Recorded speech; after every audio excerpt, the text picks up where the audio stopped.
Hey everyone, welcome to the Hardware Podcast. My name's Jackson Danner alongside my good friend Omar Borja. If you're listening to this, then that means that football is upon us. We are not going to have a weekend without college or professional football until, what is it, like late February now? And even then, you have the HBCU Legacy Bowl and all that. It's a good time. It's a good time of the year because there's a lot of football to be watched. We have week zero this weekend, and then obviously week one the following week after that for Labor Day, where you kind of have that 4 day extravaganza of a lot of games, including a really interesting Labor Day matchup with Bill Belichick's debut. But that is neither here nor there. We will kind of dive into a conference preview of all the conferences in the FBS of kind of who we think is going to go play in the conference championship, who's a sleeper that you might need to watch throughout the season. So I'm excited. We're each going to take a few of these conferences and hopefully keep you a little bit more informed for how the season's gonna go. So Yeah, so without further ado, Jackson, who is or let's start off with the ACC, kind of go in alphabetical order. So, who are the two favorites for the conference championship game, and who is a dark horse that you have? That's a format we'll follow for all the conferences for the most part, up until the end. So who are the two favorites for conference championship game, and your underdog? yeah, so for my first team, I'm going to go with Clemson. Now, you probably don't subscribe to hardware to learn about Clemson and teams like that, so I'll keep it brief. They have too many returning starters to ignore. They have four of their five offensive linemen returning, three starting wide receivers returning. Obviously, Cade Klubnik is developing, and a couple other NFL caliber defensive linemen. Last year, the defense was subpar. So they what do? They go out and hire Tom Allen, the defensive coordinator from Penn State, whose defense did okay last year. I think they were one of two teams to hold Ohio State to 20 or fewer points. So Clemson's only going to improve on their weaker side in the defense, and then they have so much consistency on offense that they retain so much talent. They're only going to get better. I think that they're probably going to play Miami in the ACC championship. Miami just has a weak conference schedule. They only play two teams that had a winning conference record last year in Syracuse and SMU. And Syracuse is decimated by the lack of talent that they lost. They lost their quarterback, running back, their top three receivers. 6 out of 10 players who recorded 30 tackles, including their top sack leaders. So it's not even like they're playing the good Syracuse team from last year that they lost to. On the offense, Miami is expected to have a little bit more of a run heavy offense this year, which is beneficial since they have a couple solid returning starters on the offensive line and a serviceable running back in Mark Fletchers, who has zero career fumbles, by the way. As a sleeper, I like Duke personally, man. I love their quarterback that transferred in Darian Mensah from Tulane. He's believed to be an upgrade from what they had last year. They have four returning starters on the offensive line. The receiver room is kind of the biggest question mark. They have a combination of transfers and Antrell Anthony from Oklahoma and guys that weren't starters last year that will kind of have to show out a little bit more. But their defense is really strong. They tied SMU in the conference for most sacks a year ago with 43. Three of four returning starters on the defensive line, and they also added defensive tackle Josiah Green from Dartmouth. They returned their corner Chandler Rivers, who's considered really an NFL prospect. 9 wins was unexpected for them last year. Now this year's schedule is a little bit more difficult, but this program is really all in right now. And you can really see that just from an NIL perspective. Basketball fans were talking about how they have like an $8 to $10 million budget for basketball. Dude, Duke spent $8 million on a 2 year deal for Darian Mensah alone. So they're really going all in on the NIL side. And Mensa was obviously a huge pull for them, and they've got enough talent coming back. I feel like it's definitely a team to watch out for in the ACC. Yeah, so I think it's interesting too, like the fact you mentioned, like naturally, like as a sleeper, my mind would gravitate towards Syracuse, but it's just crazy. You just don't know. who's going to be, quite frankly, on each team one year to the next, which is why it's interesting. Like you said, Duke making so much moves in the portal. Seems like the boosters are coming to life. And I think SMU showed the power of good private school boosters that can help out your program and really get good players, which, by the way, like talking about Darian Mensa, great quarterback, great freshman year. But the way that we talk about players now, like in terms of like the language, like 2 year deal, instead of and all that stuff. Like he has 3 years of eligibility left. So is his junior year going to be a contract year in NIL terms? It's just crazy. I'm glad the players have more autonomy nowadays. It's just tough, and it's really the wild west. Like the lack of regulation is really crazy, but you know, great for the players. I will say though, as will I think recurring theme throughout this podcast will be path of least resistance with the size of these conferences now, which makes Miami being a contender. And I've seen it a lot, honestly, where all you have to do to really make the 12 team playoffs is just win your conference. I mean, Miami has Notre Dame at the beginning of the year, and that very well could be a swing game. I mean, that's also a game that Miami can lose. Excuse me, in terms of making the playoff. Um, I do think that Miami SMU will be an elimination game for the ACC championship game. It is tough that SMU has to play Clemson during the year though. So the ACC though, it's definitely wide open. Of course, SMU won it in its first year or sorry, SMU appeared in the conference championship in its first game. But it's also interesting to see the preseason hype with Clemson in the top five because I didn't think that the AP poll voters would actually place an ACC team that high. So all due respect to Dabo Sweeney and Clemson. I mean, of course, we know that Dabo runs a great program there. But yeah, it should be interesting to see. It's usually wide open. May not be so much this year. I think it. Now, this is not something that we've talked about, but this is just my opinion. Where I almost feel like Belichick joining North Carolina, obviously in the ACC, almost adds some validity to the conference, and I don't even know if it's deserved. Obviously, Bill Belichick is a great coach, maybe the greatest coach of all time. But it's I feel like it's now you're now getting a lot of that attention on the conference. And I feel like the conference or the other teams in the conference are kind of indirectly benefiting by so much attention being on just an ACC team, right? All you hear about, not if you listen to Hardware, but all you hear about this offseason is Arch Manning and Bill Belichick, right? So I don't know. Maybe there's a little bit more the ceiling for how much hype a team that performed poorly in the playoff last year really is a little bit more deserved than otherwise. Yeah, exactly. I mean, I think it's interesting too, just saying that Bill Belichick adds validity. Validity it definitely brings exposure to the league, which who knew that we'd be saying that about a Power Four conference nowadays. But I think it is interesting that point you make where people kind of forget. I guess honestly, I feel like people definitely forget about Clemson after their poor showing in the playoff, like you said, which it was a 38-17 game, if I'm not mistaken. Did I get the It score was right? it was it was tough. No, they competed in like the Okay. first like quarter. I feel like I rewatched that game like three times in preparing for the draft. They Mhm. competed in like the first quarter and some change pretty well. And they made some plays, and then after that, it was all Texas. Okay. Yeah. So it's interesting for sure, but I think the ACC, along with the MAC, um, and Big 12, I'd say, are probably the three conferences that have the most parity, I'd say, at least in conference championship possibilities. Maybe not so much for Clemson, but who will play Clemson? I can just see, like you said, like two or three teams. Even I wouldn't even count out Syracuse with Fran Brown. I wouldn't doubt that Fran Brown recruited well and got a good portal haul. So Yeah, Fran Brown is definitely a team that are. Fran Brown is absolutely a coach that's for the long term really going to bring that program. Like Syracuse is going to be a consistent contender.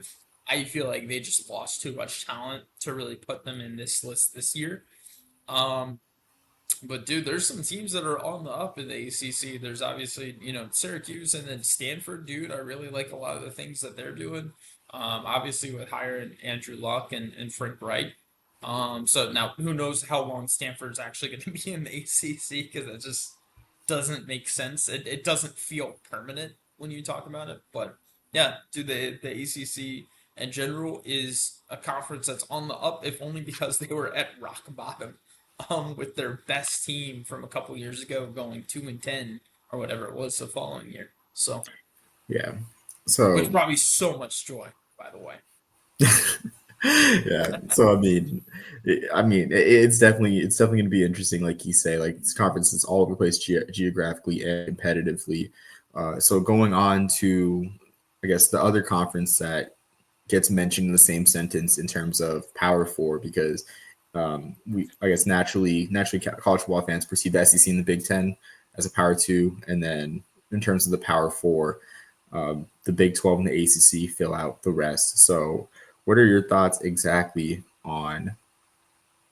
So, sorry, what are your thoughts exactly on the Big 12? Because the Big 12, I think, has the highest rate of parity. I know last year, I think with 2 games left to play, even West Virginia, who had 4 or 5 losses overall, had the opportunity to was still alive in the Big 12 race. So who are your favorites and who is your underdog in the Big 12? Like you said, the Big 12 has so much parity really because the conference is so spread out, right? Like if UCF or West Virginia is doing really really good in recruiting, that doesn't take away players from, a Baylor or an Arizona State um out there, right? Like you're not competing for recruits and talent in the same like geographical region. So that really makes it where you can have a lot of depth in this league, right?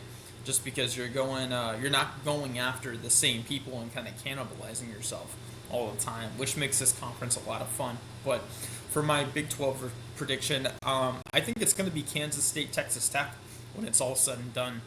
For Kansas State, quarterback Avery Johnson is the unequivocal leader of this offense. There are question marks all around him in the offensive line, how their receiver haul and the portal will fare. Although Jace Brown should be the clear wide receiver one for that team, you don't really know after that who's it going to be. But you do feel confident alone in Johnson, just the development that he's made in the past few years. And then on defense, this defensive line is maybe the deepest in the entire conference. Defensive end Toby Osinsami is a former state winning track athlete that's playing edge. And he had 5.5 tackles for loss on a reserve as a reserve defensive lineman last year. He wasn't even playing the whole time, wasn't even a starter. And then linebacker Austin Romaine, dude, he just flies all over the field. He's one of the best linebackers in pursuit of the ball carrier that I've watched so far coming into this year. Not as many highlights of him in coverage, but that's forgivable when you have 54 run stops and 3 forced fumbles coming off of last year. Now, those two guys are 44 and 45 on the defense. So when you're watching the Ireland game in week 0, it's going to be really easy to remember when Kansas State is on defense. Just watch out for 44 and 45 because they're going to be flying all over the field. And then for Texas Tech, quarterback Baron Morton is back and healthier than ever. He was the first quarterback since Patrick Mahomes at Texas Tech to start 12 games for Texas Tech despite a shoulder injury.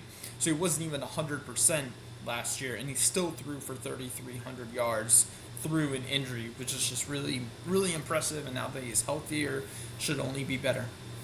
That wide receiver room is really headlined by Reggie Virgil, a receiver transfer from Miami of Ohio, and Caleb Douglas, both of whom are on the Biletnikoff watch list for this year. And then Texas Tech brought in a new offensive coordinator in Mac Leftwich. He comes from Texas State. Last year they had the seventh ranked scoring offense despite going 8-5. So you're really optimistic that that defense, which was the strength of Tech last year, is only going to improve. And then on defense, the defense needed to be completely overhauled, and appropriately so after being ranked 132nd in pass defense. But they brought in transfers like David Biley from Stanford, Lee Hunter, an interior defensive lineman from UCF, Romello Height from UNC. Those are actually the three highest ranked defensive line transfers in the Big 12, and they all went to Lubbock. They all went to Texas Tech. So if the pass rush can click, and if their new defensive coordinator Shield Wood, who came over from Houston, and before that Troy, can kind of drill physicality into that defense, then as an alum, I am extremely optimistic for this season with Tech. And then for a sleeper, I've got Utah. No disrespect to Arizona State. A lot of people probably have them playing in the conference championship, and I realize that they are the defending champions. But I would not be shocked to see Utah getting into the Big 12 championship personally. They're getting a complete overhaul. This is not going to be your typical Kyle Whittingham led team where it's ground and pound. This is going to be a spread RPO offense with an offensive coordinator, quarterback, wide receiver trio coming from New Mexico that ranked fourth in total offense last year.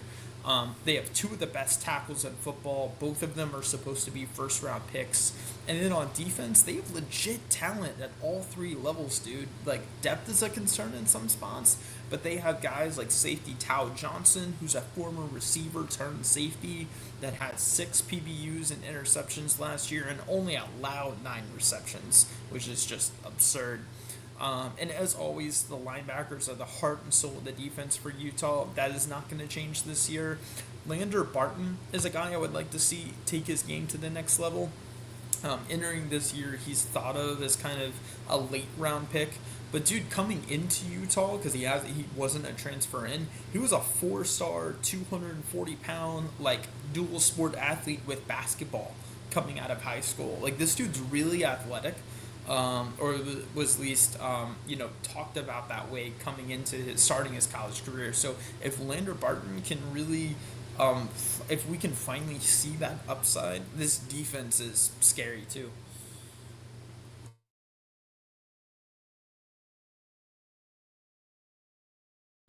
Oh, you're muted, Omar.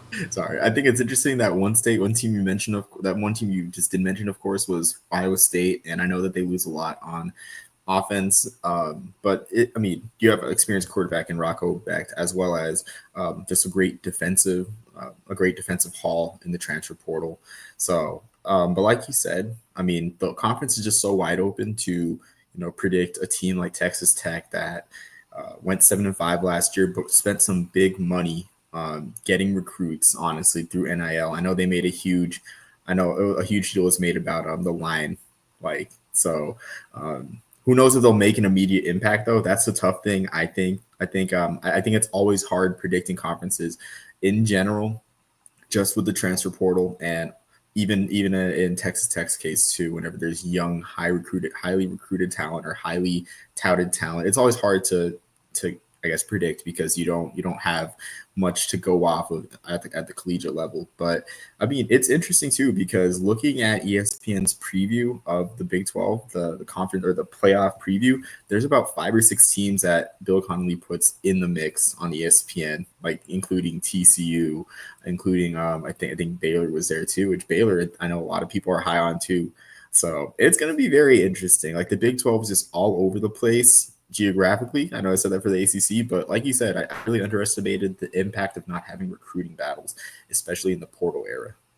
Now, did Bill Connolly throw in Baylor as kind of like a midget team to make them feel included? Is the question. Ouch. So, yeah. Okay. No comment. I struck a nerve there, so no comment.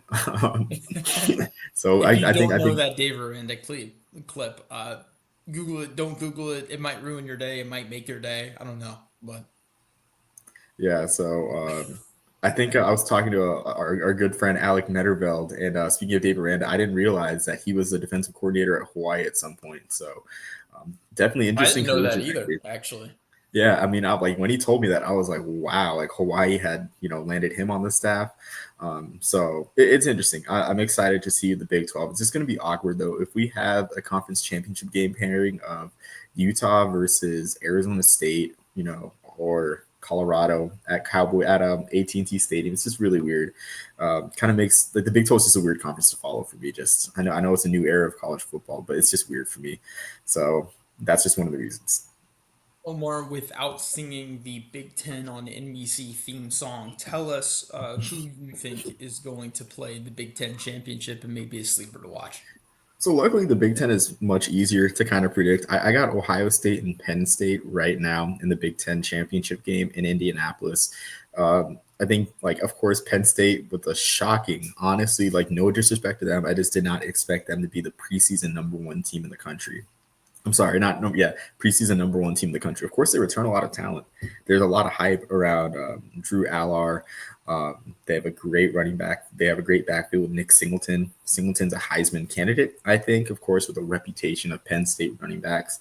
And if we don't have just great, if we don't have a standout quarterback in the Heisman race, then I can definitely see Singleton getting some votes as a Heisman candidate. Of course, we're talking about awards with a hardware podcast, but Penn State's toughest test is against Ohio State in the regular season, and they also play against Oregon. But Oregon lost. Oregon lost a lot of talent this year, so Oregon will contend for the Big Ten, but I do see them losing that head to head to Penn State. And then, of course, playing Ohio State, the defending champions. You know, Ohio State, Ryan Day, contrary to popular belief, is one of the best coaches in the country. You know, I know the lunatic fringe, in the words of Kirk Herbstreit, wants him gone, even though he won the national title. You know, he won't have like Ohio State won't have to worry about Davis Warren starting at quarterback for Michigan and beating them. I kid, I kid. I really leaned into the Ohio State trolling since my brother's an Ohio State fan. Since my how old is he? My 15-year-old brother's an Ohio State fan. So, but I think Ohio State also has kind of the most talent, the best combination, excuse me, of most talent returning and recruited, of course, with Julian Sayin being the starter there, but most talent and easiest path with their not easiest path, but I guess path of least resistance with Penn State being their toughest test. I do think that with like tiebreakers and whatnot, that Ohio State and Penn State will be the best two teams. I wanna buy stock in Indiana with Fernando Mendoza at quarterback, but until they win a big game, until they actually win a big game in the Big Ten, I'm gonna have to kind of sit out on that one. So they're gonna have a strong year, but they won't be my sleeper because I have them losing to Oregon, Penn State, and my actual sleeper, Illinois. There's a lot of hype with Illinois, of course. Brett Bielema is an amazing coach. I think he's right where I think the Big Ten is where he thrives the most. Obviously, being a former offensive line coach, really understanding the culture of the conference and being able to recruit well. But most importantly, Iowa State can run the ball, or sorry, Illinois can run the ball well. But most importantly, they have great quarterback play for the first time in a while. I haven't seen a quarterback for Illinois play as great as Luke Altmaier since Juice Williams. If we're being honest, I think Juice Williams, he's the best quarterback they've had since Juice Williams. And when we talk about path of least resistance for Illinois in the Big Ten, excuse me, I'm just burping up my coffee. But Illinois went 10-3 last year. Their toughest task, I have to say, or their toughest test is against Ohio State. They avoid Oregon. They play Indiana, which Indiana could be an elimination game in the Big Ten. They they're tough. They got for instance, they have USC. When it comes to the Big Ten, you want to talk about, I guess, body clocks and travel. They play USC at home at Memorial Stadium. They do travel to Washington on the West Coast, but Washington is about a year or two away from actually contending the Big Ten. This is a very optimal schedule, and they play. They have amazing quarterback play too. So, and you typically in a year like this where Illinois doesn't return much running back productivity, much run game productivity, you would want to buy stock in Illinois. But Luke Altmaier is an X factor that helps kind of Illinois' case to contend in the conference. So, and who knows too? Like we could have a 2007 like chaos year where Illinois actually beats Ohio State and ends up in the Rose Bowl or ends up, in the Big Ten championship. So I got Ohio State, Penn State, but watch out for the Illinois Fighting Illini.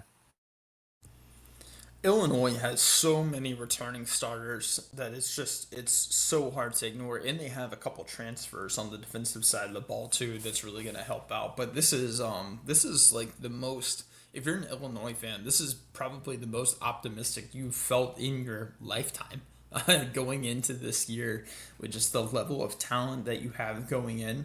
You have a couple NFL quality edge rushers. You have, I think the entire offensive line is returning. And then you have, obviously Luke Altmaier. You have running back by committee. So it's not even like if your star running back gets hurt and you're screwed in the run game. Like, no, you've got like two or three backs that you feel comfortable handing the ball off to. And then for Indiana, just one quick point. One thing I do love, they got a ton of transfers in. They lost a lot of talent and then they brought a bunch of transfers in. But really, that program is built all around the culture under Coach Signetti. How quickly can Coach Sig get the culture set in to so many guys that are transferred in? It's cool that they did good enough, and the NIL is in a place where they can attract that talent into their program. But, like, can you get it solidified in a year is the question when you have a schedule that's this schedule is it's much harder than the one they had last year. They've got Illinois, they have to go on the road to Oregon, they have a road game at Penn State. They have Wisconsin late in the year, which I don't think Wisconsin's a sleeper for the Big Ten per se, but I think they can get a little bit more solidified because they're going back to kind of what their program identity should be. I think they could be good late in the year. So it's not going to be the easy Indiana schedule that everyone was making fun of last year, where their only test was at Ohio State. So, dude, Indiana, I think you made exactly the right prediction. Where Illinois is going to be that sleeper, then Indiana, I unfortunately would just have to count out. Yeah, so I mean, I think it's interesting where, like you said, Illinois has almost an embarrassment of riches in returning talent. It'll just be interesting though because in a typical year, like I guess in a year before 2024, where Illinois would be the favorite for the Big Ten championship game because of the divisional, like the split of divisions. That's not the case this year. We truly have the two best teams, so it'll be interesting though because I'm not counting them out against Ohio State. To be honest with you, I think they have that game at Memorial Stadium in Champaign, if I'm not mistaken. Definitely a boost over playing it at the Horseshoe. Um, so going on to the SEC, I don't know if you have anything else to add, Jackson, about the No, about. so this is kind of a perfect, if you're gonna have to play Ohio State, this is kind of the way to do it. So you have, listen to this stretch, USC at home, then at Purdue, which is gonna be one of the easier road games for them probably. And then you have Ohio State the next week at home, then a bye week, and you play at Washington, right? So it sucks having to go to the West Coast, but and after you play Ohio State, but you've got that bye week in between, so you can really, rest up. Like this schedule is very, considering who they play, it's very favorable when they play and where they play them. Yeah, exactly. And as these conferences become more spread out geographically, when and where is almost more important than ever. The location of the games in your travel schedule is almost more important than ever. So going on to a Can, conference can that we you, can we spend another minute talking more about how we don't think Indiana is going to make it, so that maybe Coach Signetti can get us on a clip, a hype clip of how no one believes in them? yeah, sorry, let me Oh Google yeah, Curtis yeah. City. Let me Google Indiana's them going to really be quick. terrible. They're not going to make it. No, I'm kidding. But we can go into our final conference preview in the Southeastern Conference. Omar, you're not a big SEC guy, so I'm obviously going to take this one. As I grew up on SEC football, I'm gonna go with Texas Alabama as my prediction. For Texas, forget about Arch Manning. You have an offensive line that has actually practiced with Arch on the second team offense for the past 2 years. They are not going to skip a beat with communication with a new quarterback because they're new as well and they've all stayed together for the past couple years. And then the skill positions are a lock at everywhere except maybe tight end, and even then they've got a guy from Cal that's supposed to be solid, so I'm not even worried there. And then on defense, they added three portal guys from Purdue, UNC, and Ohio State at defensive tackle, where they already had Alex January on the inside. At linebacker, they have Anthony Hill Jr., who is a superb coverage linebacker. And then in the secondary, they have three returning starters despite losing Barron and Makuba in the draft. So they're going to have so much returning talent that they are going to. It looks like they're only going to improve if Arch Manning lives up to half of the hype that he's getting. Texas is just one of the only teams that in the portal era has like only benefited from it. They have guys transferring into them, and like no one of significant consequence transferring out, which Omar is a miracle since, as Sark said in his press conference, NIL is not discussed until the very end. You know, the Ferraris on the field at Darrell K. Williams. That's just because the city of Austin is so limited on parking. NIL had nothing to do with it. They don't talk about it until the end at all, apparently. So it's just props to Sark for doing this, attracting all this talent without even talking about NIL. That's just so cool. So sarcasm for anyone that didn't pick up on it. And then for Alabama on offense, Kalen DeBoer brought in his old offensive coordinator from the Michael Penix days at Washington and Ryan Grubb. Just earlier this week, I think yesterday actually, Ty Simpson was named the starting quarterback. He's more of a pocket passer than Milrow was, but the quarterback run game, like it exists still with Ty Sampson. He's almost like a Trevor Lawrence type, where that's not what he's thought of as a running quarterback, but like he has some wheels to him when he needs to. And then obviously you have Ryan Williams at receiver, who's just a superstar at like 17 years old or however old he was last year. And then a pretty solid transfer in Isaiah Horton, who got 35 first downs on 49 receptions last year, that are really going to be leading that wide receiver room. And then on defense, you also you have almost the same defense as last year with six returning starters, two more guys coming back from an injury with the same defensive coordinator, so you can really build off of what you had. And then their defensive leader is unequivocally Deontay Lawson, one of the guys that's going to be returning from an injury last year where he didn't really play. He decided to stay in Tuscaloosa. He rehabbed. He should have been in the NFL draft, but he's going to be ready to roll by week one. So Deontay Lawson is really going to be, he's an inside linebacker. That's going to be that main leader. Now with Alabama, the schedule is not easy. One thing you have to keep an eye on is that Auburn game, obviously Thanksgiving weekend in the Iron Bowl. Quick fun fact, Omar: Alabama has never beaten a ranked Auburn team at Jordan-Hare. So if Auburn is ranked going into the end of the year, and Auburn had an influx of a ton of talent in the portal, if Auburn's taken that leap, that kind of a lot of people are saying that they will, the Iron Bowl's going to be a lot more interesting than it has the past couple years going into it, at least. That's interesting. That's something I didn't know about. This is kind of one of those things I feel is like coincidence, but uh, I'd really have to look back to see how many times it's happened where Alabama hasn't beat Auburn in a. I don't know if you have the list of how many games or a note for how many games that's happened, where Auburn's been ranked at home in the Iron Bowl. I don't, but there are absolutely times that Alabama was favored going into that game, where maybe Alabama's ranked two or three, and Auburn's ranked like 23 or 24 or something like that. I can't think of any specific year just off the top of my head, but I know there have been times that there's been an upset, obviously. If only I think the kick six is one of those years, right? I think it's one of them. I could be wrong, but and then for a sleeper, I've got a couple so that no one accuses me of being a homer. Florida is obviously one of my sleepers, not just because I'm a lifelong Florida fan, but I think also they have maybe the most talent when you take into account the premium set on the quarterback position. DJ Lagway very well might be the most talented quarterback in the country. He just has to stay healthy for Florida to have any shot at the SEC this year.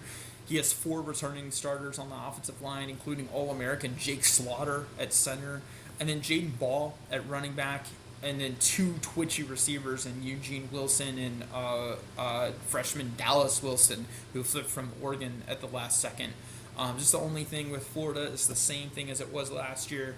Stupid hard schedule at LSU, Texas at home, at A&M, Georgia and Jacksonville, at Ole Miss, Tennessee at home. Like it is just a brutal conference schedule, which eventually it's going to come back around because with 16 teams, you are going to have some years where you play some of the top teams in the conference, and some years where you play the bottom teams. And this is just not has not been Florida's past couple years with the 16 team conference. And then my other sleeper, South Carolina, they're in a little bit of the same boat as Florida, where they have an elite quarterback in Lenore Sellers.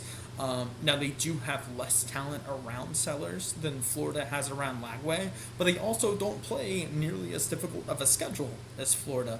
So it could, if they win some games that maybe they're not supposed to and don't drop any games that they shouldn't, they could surprise some people.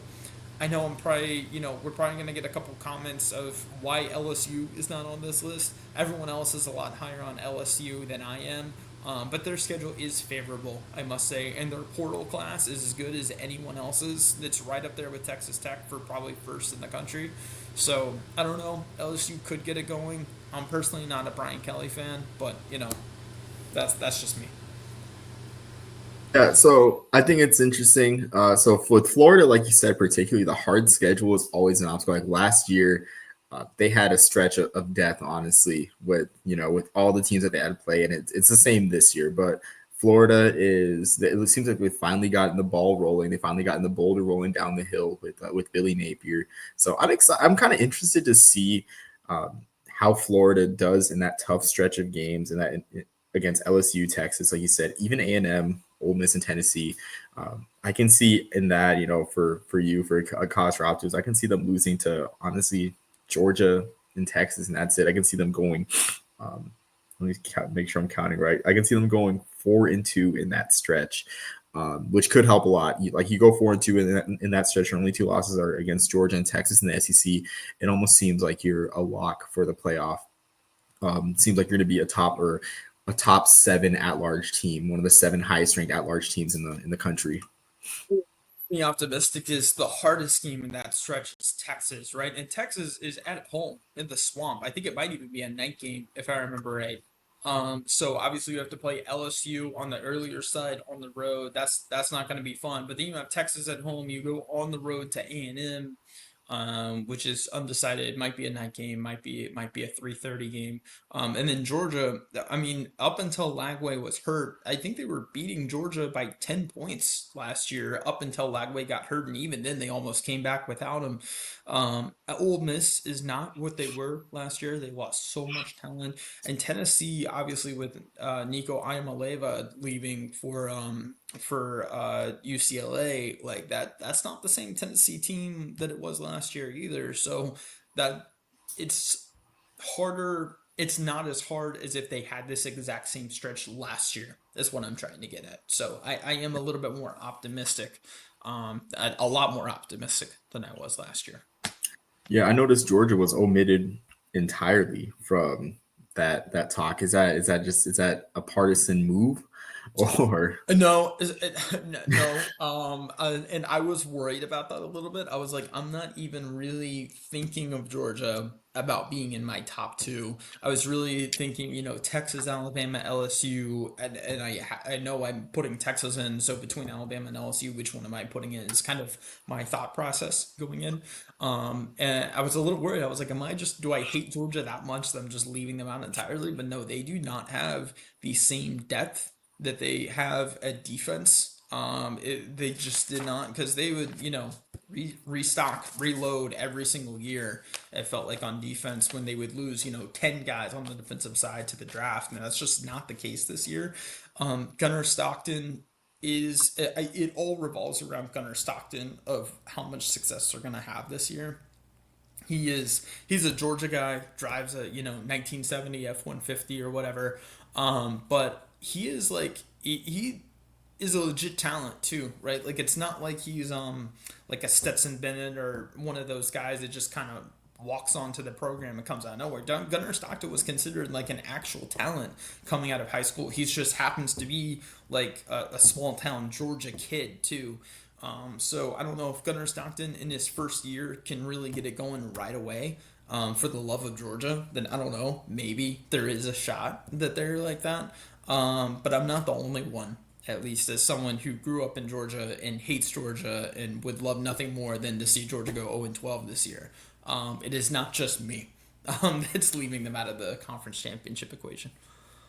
yeah, which is interesting, honestly, because you think that Georgia would be an automatic, especially under Kirby Smart in this era. So that rounds out the Power Four. So I'll start the group of five discussion for our conferences. I'm going to start out west and just kind of alternate. So we have some sort of alternation here. For the Mountain West, starting out west, I have for the conference championship game matchup, I have Boise State and San Jose State, and for my dark horse, I have UNLV surprisingly. And I think the Mountain West is more path driven, I think, than any other league in the group of five, to be honest with you. And here's why. So Boise State, of course, you need no introduction to Boise State. Yes, they lose Ashton Genty, of course, but this is just a wonderful opportunity for Maddox Madsen to blossom. He did great in his first year as a starter, had some growing pains, but with experience, he's only going to get much better. And Boise State is the most talented team in the conference. They return a ton of starters. They have a great culture under Spencer Danielson. And I mean, I really don't know how much more there is to say because Boise State seems to always find a way to make it to the conference championship game or pretty much contend for it. You look at 2023 when they got up, or 2022, excuse me, when they got up to a dreadful start, lost to UTEP at the Sun Bowl, a game that was at some of my favorite games that I've attended. But you thought that Boise State was left for dead, but they found a way to figure it out in Mountain West play and make the conference championship, even though they ultimately lost to Fresno State in that one. So Boise State, of course, is a clear playoff front runner. The only question is how battle tested that team will be. Not how battle tested, but how much a game against Notre Dame, and I think it's October 1st or 8th that will affect them in conference play. It's going to be a physical game. It's going to be an emotional game too. A chance for Boise State to really make itself, I guess, with the straight seeding era to help its case out in terms of seeding in the playoff race, but also could drain them emotionally. But Boise State, I have no doubts that they're going to return to, or not even return, but just stay at a high level as the front runner in the Mountain West. They are simply the team to beat. Now, San Jose State might not be the second most talented team in the league right now, but they have the best combination of path and talent. So San Jose State, not only do they avoid Boise State, not only do they avoid UNLV, they also avoid Colorado State, who a lot of people might say is a sleeper in the conference right now, especially with a senior Braden Fowler Nicolosi, who is, I think, a very underrated quarterback. Has really had a nice career there. And Colorado State went 6-1 in the Mountain West last year, and they were one win away. They were one win away against one win against Fresno State away from really shaking up the playoff race, where you could add Colorado State, win the Mountain West, and put Army into the playoff. That would have been far-fetched. Of course, the Colorado State would have had to get past Boise State, but San Jose State avoids all three of those schools. Their toughest game, the toughest game travel-wise, the toughest game for any team in the conference, Hawaii, they have the Hawaii Rainbow Warriors at home this year. So that's going to help a lot. I'd say the toughest test for them in conference before the conference championship game, if they were to reach it, would be the Air Force game, because Air Force is always a trap game. It's not just on offense. Of course, everyone's going to talk about Walker Eget and Floyd Chalk and experienced offensive line returning. There are questions with the receiving core, but the fact that they have two really good backs in the backfield, especially Floyd Chalk, really helps kind of lower the burden lower the burden or lighten the burden, excuse me, of losing Nick Nash and so many pieces in that receiving core. But on defense too, the defense is strong as well. The only question is the secondary. San Jose State intercepted 21 passes last year, but they have to replace both corners.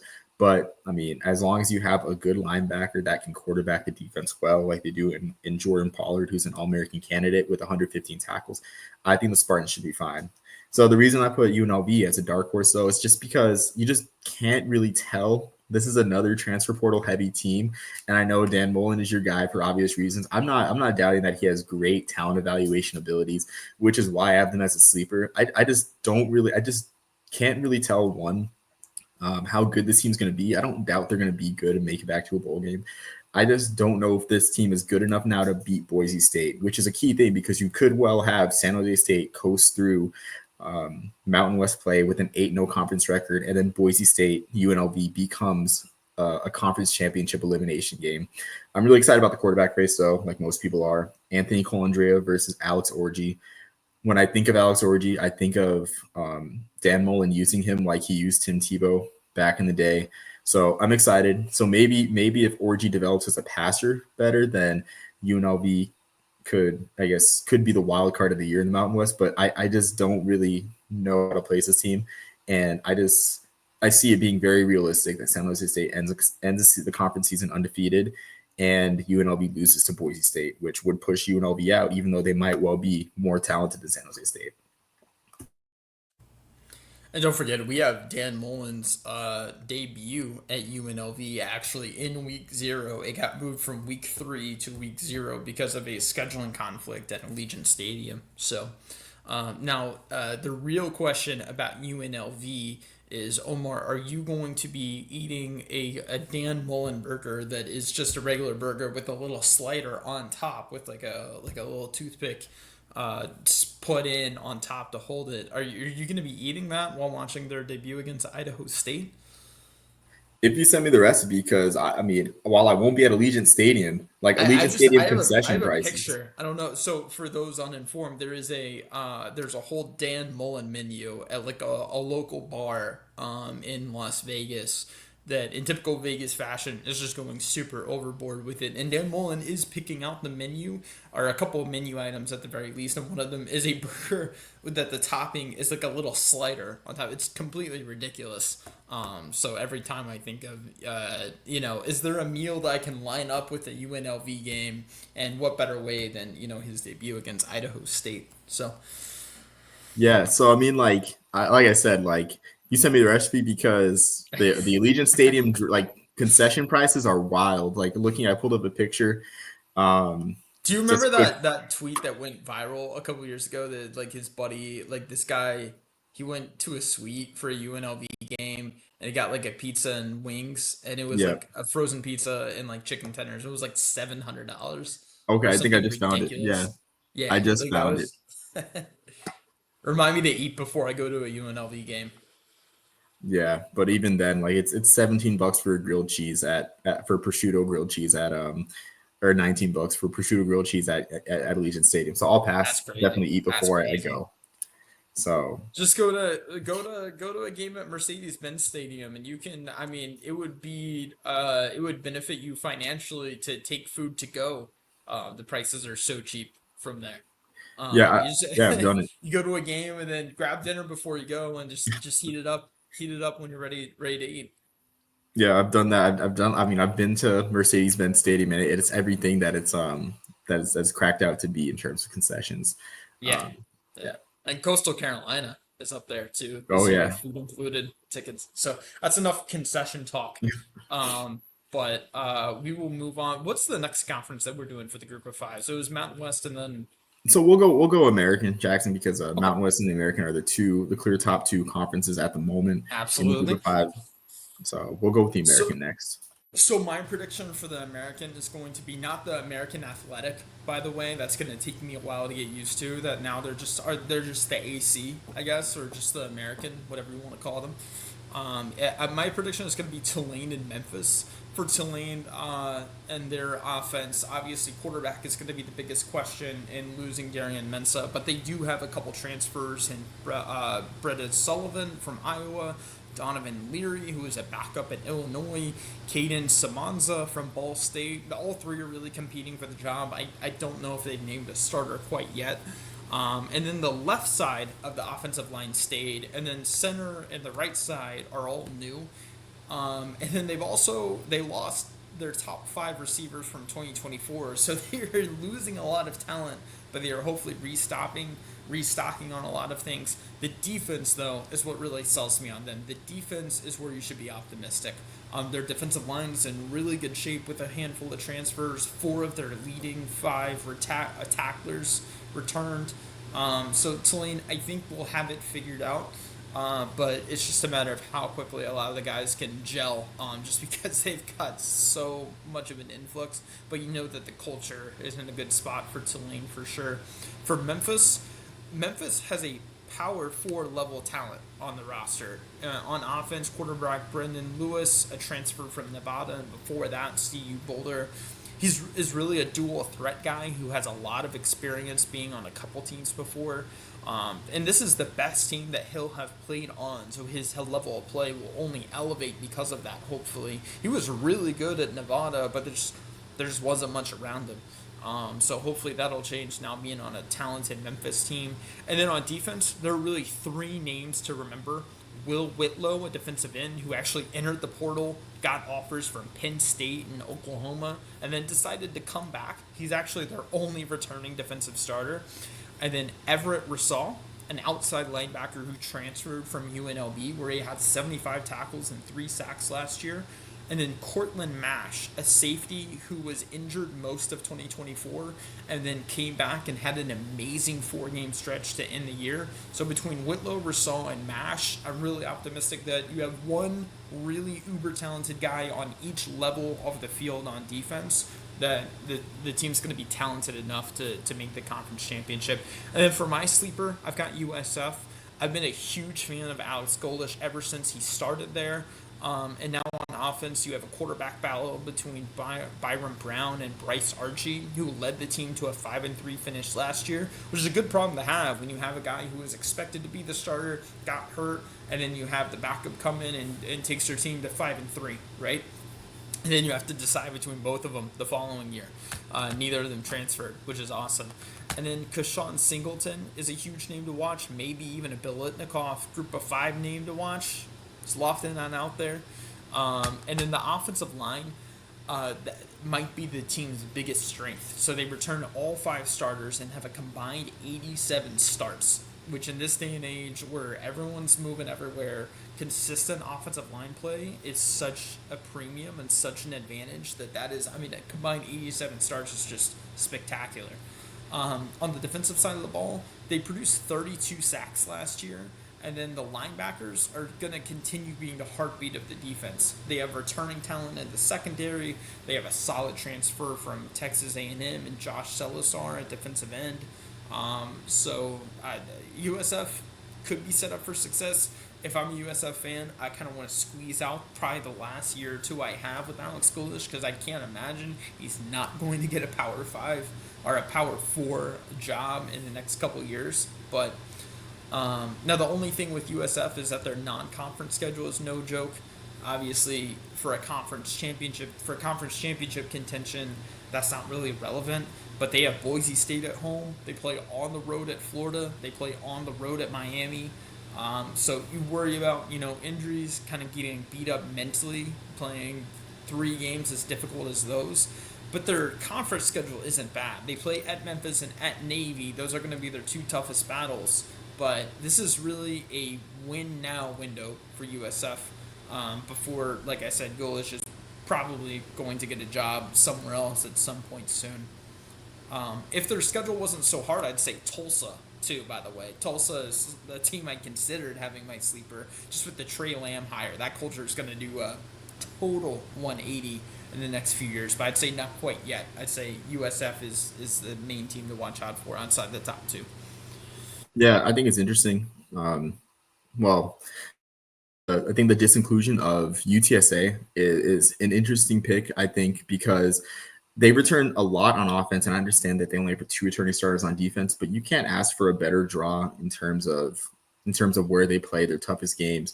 They have Tulane at home on a Thursday night at the Alamo Dome, and they also have Army on Black Friday or Thanksgiving Saturday at home. And UTSA has lost, I think they're 21-3, I think, after doing my research. I got to pull up my season preview I typed up last night for As for Football. It should be dropping this week. I guess shameless plug. But UTSA is almost unbeatable at the Alamo Dome. They are 24-2 at the Alamo Dome since 2021. Just an absolutely staggering stat. I didn't know But that. That's impressive, actually. yeah, I didn't realize it either. Honestly, I had heard things about how tough it is to play in the Alamo Dome, but Owen McCown is a great quarterback. I know he struggled early on last year, but the job is all his. He's not looking over his back to that he might be benched for Eddie Lee Marburger. Um, he should count down, or he should reduce his mistakes from last year. He had 10 interceptions, but that's not even that bad of a thing in their first year as a starter. So that's a team that, if they could get the chemistry going on defense, with only the two returning starters, that's a team that definitely has the path to, I guess, maybe take Tulane's spot in the tiebreaker in the conference championship game and play Memphis. I did have Memphis also too in my mind playing in the conference championship game, but there is so much turnover on that team that um, it's a good thing that they play their toughest games in November, where they can start to gel as a team. But they have Tulane and Navy both in November. But UTSA for sure, and also just a brief tidbit. For the USF quarterback battle, Bryce Archie actually got drafted into Major League Baseball, so he's no longer on the roster. I was corrected a couple days ago by some USF fans when I had mentioned Bryce Archie on a podcast I appeared on. So yeah, that's something I did not know. So that quarterback room is thinner. So hopefully Byron Brown stays healthy, because yeah, Bryce Archie's playing minor league baseball now.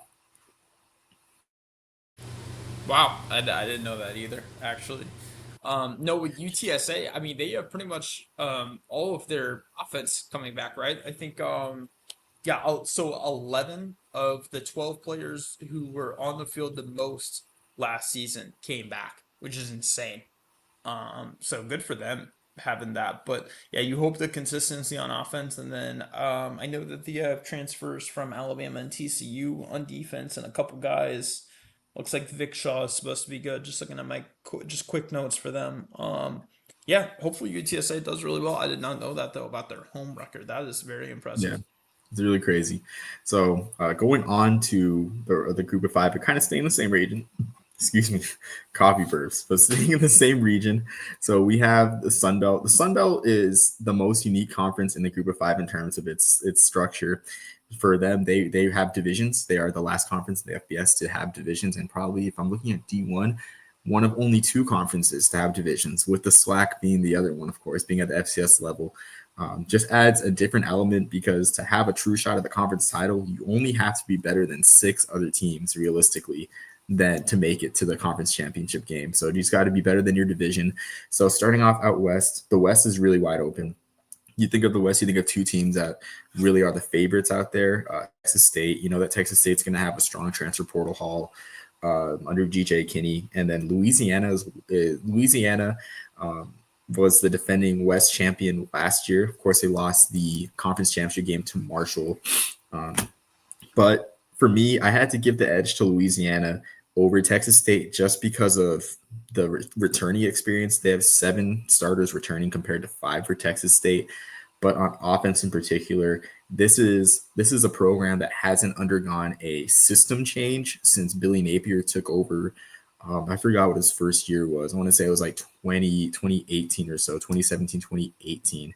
But Michael DeZormo is a coach there. That's a team running the same system that they have for years, at the same culture. DeZormo, of course, is an alum of Louisiana, played quarterback there. But when you think of Louisiana, you think of great running back play, but between Trey Regis, Elijah McGuire, of course, and Elijah Mitchell over the years, all those And guys Charles over the years. Johnson too. Yeah, exactly. So many great running backs, and it's no different this year. Zylan Perry and Bill Davis combined for 1,400 yards last year and 13 touchdowns. Ben Woldridge is in the NFL right now, playing for the Patriots, fighting for a roster spot. So quarterback is a question mark for sure.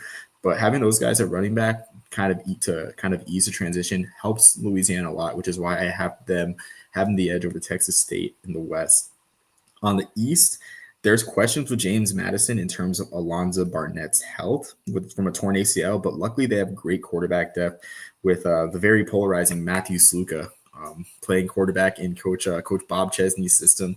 We all know Coach Bob Chesney coached Matthew Sluka at Holy Cross. He should be very comfortable in this system. But ever since we first talked about Matthew Sluka in the spring of 2021, his accuracy has kind of been an issue. It was an issue last year. I think he was a sub 50% passer for UNLV before, of course, he opted out. For James Madison on offense, you have a couple of receivers. They lose a bunch of receiving production, but they fill them out with three quality transfers. Jalen Sanchez had 522 yards at Villanova last year. Nick DeGennaro was a second team All CAA in 2023. And then Isaiah Alston, who I'm very familiar with, being an Army and Iowa State transfer. Isaiah Alston had over 900 yards receiving in his career at Army, including some of the greatest receiving performances that Army's seen this millennium. So They should be fine at receiver. 6 stars return on defense that allowed 21 points per game. Of course, with Coach Bob Chesney there, they have a Holy Cross transfer in Curtis Harris Lopez, who had 9.5 tackles last year. And then Mekhi Rogers is a very interesting cornerback prospect for James Madison. 7 pass breakups for St. Francis for the Red Flash. So good size, honestly, and good, good ball skills with 7 pass breakups. It's just interesting to see how he adjusts to the jumping competition from the Northeast Conference to the Sun Belt. And then Underdog, I know you have more notes because it's a team that's close to your heart, but Southern Miss really they went 1-11, but this is the Marshall, this is the Southern Miss Thundering Herd, which this is a very controversial topic, honestly. Like Charles Huff is an interesting topic to discuss. So I'll let you take the Charles Huff discourse. Yeah, well, and Southern Miss is going to have more starters from Marshall from last year playing than Marshall will this year, I believe, or very close to it, if not. No, for Southern Miss, what makes me really optimistic is that there's something to be said about having undisputed leaders on both sides of the ball. Just a player that guys can really rally behind. And for USM, that's quarterback Braylon Braxton and corner Josh Moten. Braxton won Sun Belt Newcomer of the Year at Marshall. He went 8-0 as a starter. He also had 600 yards rushing, 19 touchdowns, and only 2 interceptions. Like they have a legit quarterback for the first time in a long time. And then corner Josh Moten, he honestly might be the best group of five NFL prospect this year. His interception while covering Jeremiah Smith solo should be the one clip that convinces you. If not, he didn't allow more than 17 yards after a catch in a game last year. He has as many interceptions as touchdowns allowed. He also has 6 pass breakups. He is an elite cover corner with projected sub 4.3 speed. So Josh Moten is really that name to watch on offense. I'm shocked that he did not leave for a Power 4 program since he was transferring from Marshall anyway. And then Braylon Braxton, man, is going to be a quarterback to watch at USM for sure. So Yeah, so I mean, but like it's just interesting with the portal era where you have with coaching changes, coaches. I think this is the first time I've seen this, but a coach essentially clean house and take the team with him. We all know what happened with the Independence Bowl, which I'm honestly grateful for it's because definitely the first time we've seen it in conference. Like I yeah, know Billy Napier got a lot of hate from Louisiana fans for basically doing that with with when he went to Florida. But no, this is the first time like they are in the same conference and cleaning house and taking them to a team that almost everyone considered inferior to Marshall, right? So no, it's definitely the first time we've seen it in conference and not a step up per se.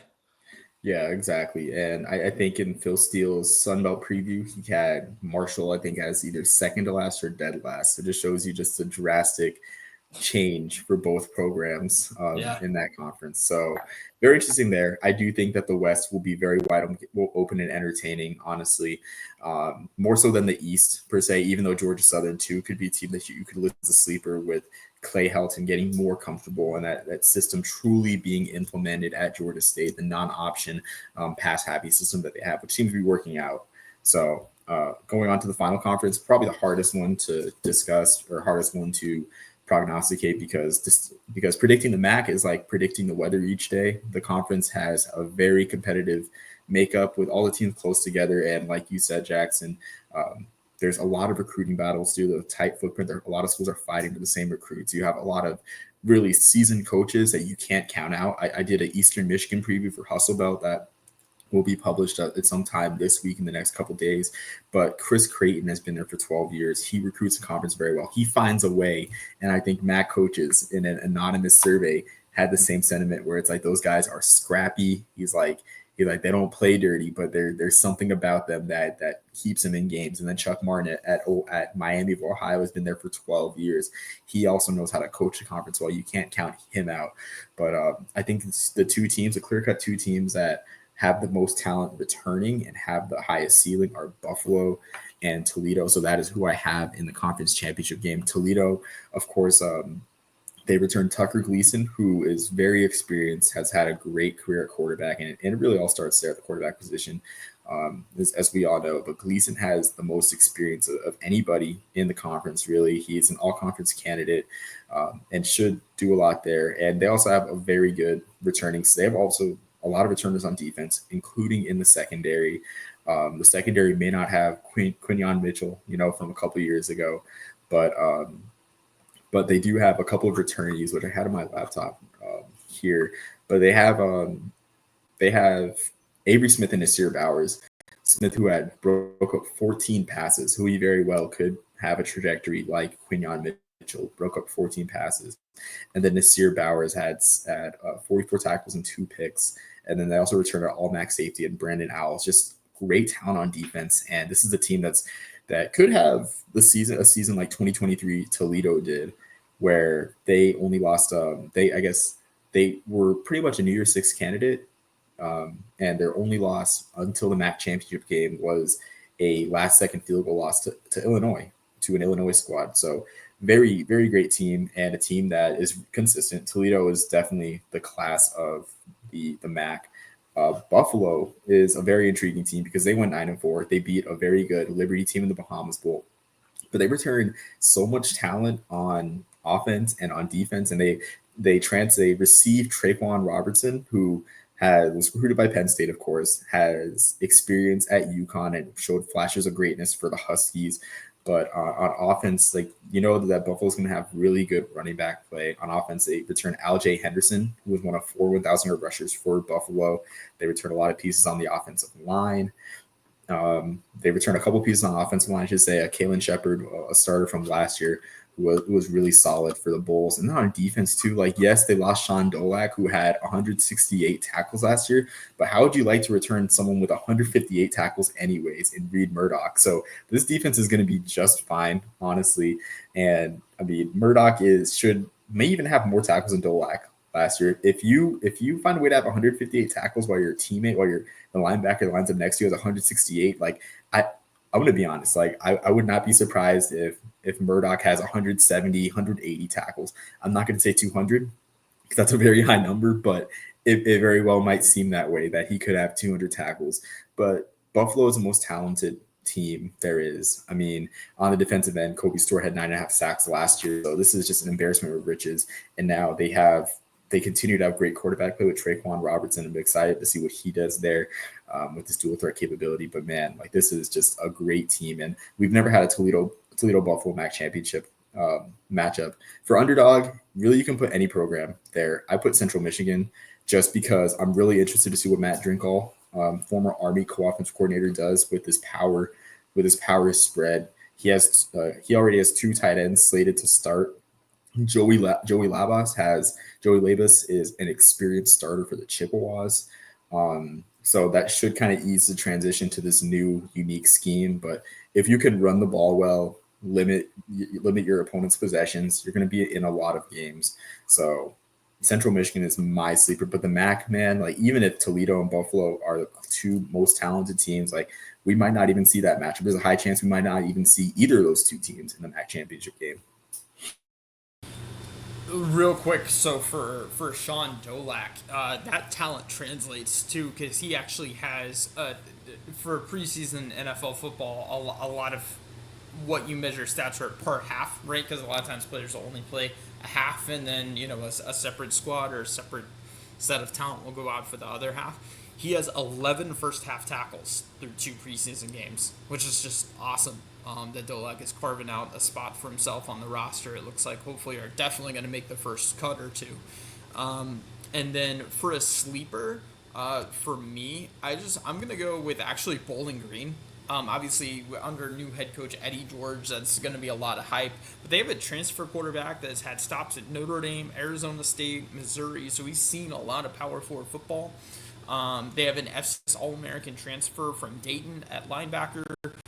Defensive line is solid. They've gotten a couple good defensive backs in Khalil Pascal and Nickel Darius Lorfilis. I think I'm saying that right. So Bowling Green, the MAC is, like you said, very hard to predict. But there's a clear top 2, and then after that's anyone's game. But Bowling Green could be in there. There are lots of teams that could definitely compete. And there's so much exposure with the MAC, just playing so many games, so many meaningful games. on Tuesdays and Wednesdays. It's going to be a lot of fun to watch. Yeah, exactly. I mean, the MAC, I think there's a certain point where they had like a lot of, I mean, they always have had a lot of different combinations of teams playing. Oh, yep. Shoot, I almost forgot. Do we do Conference USA? This is very disrespectful. I just checked the private chat from a minute ago, but yeah, they have a lot of good teams. So I guess going on to Conference USA, I should say. So this is a conference that I guess I know pretty well, honestly, just off the cuff. So talking about Conference USA, I do think for in terms of favorites and underdogs, I think Liberty has the most talent returning. Um, Definitely, I think they should find their way back into the conference championship game. And while though I'm hesitant to say Sam Houston, they lost a lot in the transfer portal. A lot of players moved on after Casey Keeler left to after Casey Keeler left to Temple. Excuse me. So I'm gonna say that the conference championship game matchup will be Liberty versus Jacksonville State, with my underdog being UTEP. So leaning into a little bit of Liberty talk. I mean, Liberty, of course, they do lose Caden Salter, but Jamie Chadwell's system is honestly, it's a great, it's I guess a great equalizer, right? Just with it being an option, a shotgun option scheme, and you really like you're gonna have great running back play when it comes to Liberty. Um, and so the quarterback play should not be a concern. I mean, they do lose Salter, but I mean, they return a lot of talent on on offense, or excuse me, on the in the running back game. Excuse me, Juju Gray transfers in from Liberty, or transferred from Liberty. Excuse me, provides some versatility at the running back position. Looking at a Sea of Reds preview, man, this is crazy that we just overlooked the Conference USA, to be honest with you. But for Jacksonville State, like the loss of Tyler Huff hurts them a lot, to be honest with you, and as does the loss of Rich Rodriguez. But this is just a conference that's just not very deep, to be honest with you. And I just don't really see anyone else really competing it. So I knew okay, so looking at Liberty, Ethan Vasco, I knew that they had a high key transfer to a high I guess, an important transfer in terms of Ethan Vasco coming from Coastal Carolina. He knows the system, Chadwell's system, very well, so that should offset the quarterback change. Quentin Cooley is gone too. I knew his name was on the tip of my tongue. Went to the Hula Bowl last year, so that's going to hurt. But again, this is a system, a plug and play system, with it being a gun option for sure. So I have not really many concerns about Liberty. They return a lot of talent on defense. For Jacksonville State, I do think they'll make it back to the conference championship game despite losing Tyler Huff. But Tyler Huff and Rich Rodriguez. But again, conference isn't very deep for sure. And this year, too, at quarterback, it's tough. They have Gavin Wimsatt for Rutgers, a really good transfer. Thank goodness that, I can talk about Gavin Wimsatt for a while. I really feel like he was a guy that was handcuffed by Rutgers' scheme, honestly, with it being a very run-heavy pro-style scheme under Greg Schiano. I think he can thrive, honestly, in this system.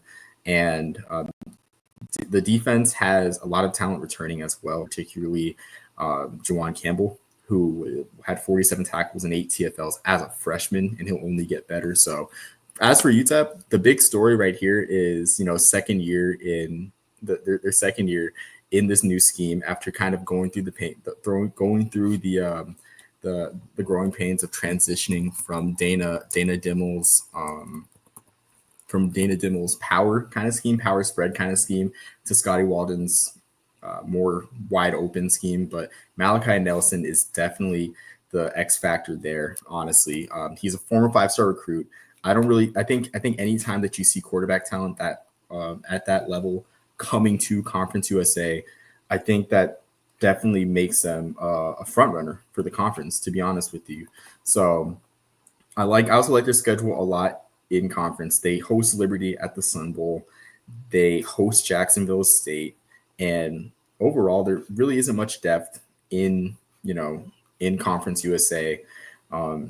They have newcomer Delaware on the road. I mean, they have Missouri State on the road, the other newcomers, so they get both newcomers on the road as I guess. But I guess that's a trade-off for them having Liberty at home and Jacksonville State at home. So there's your on the fly low prep low prep Conference USA preview. But man, yeah. I'll add a quick sleeper for Conference USA that I really like in Sam Houston. Now, obviously, they have new head coach Phil Longo, who was the offensive coordinator there for a few years, going back in the day. But man, they're gonna be installing really a version of the air raid offense that could also you could call it the run raid because they either pass it 70 times or they run it 70 times. They don't know which until the day of, which just makes it fun.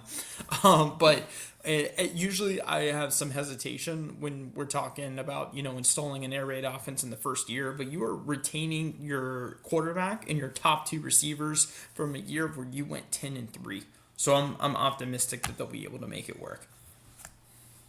So that is our long-winded conference previews. Let us know in the comments below who I guess what picks you disagree with. I definitely think we're going to get a lot of hate for what happened with the Conference USA preview, us dropping the ball there. But man, we're just cramming until the season begins this Saturday. So Jackson, do you have anything final to add before we sign off? I don't think so, man. I'm excited. So week 0 is here, and then it's only going to get better from there. As am I. So until next time, everyone, thanks for tuning in, and peace, love, and soul. Lord bless you and keep you. Make his face shine upon you. Be gracious to you, and see you next time. Bye.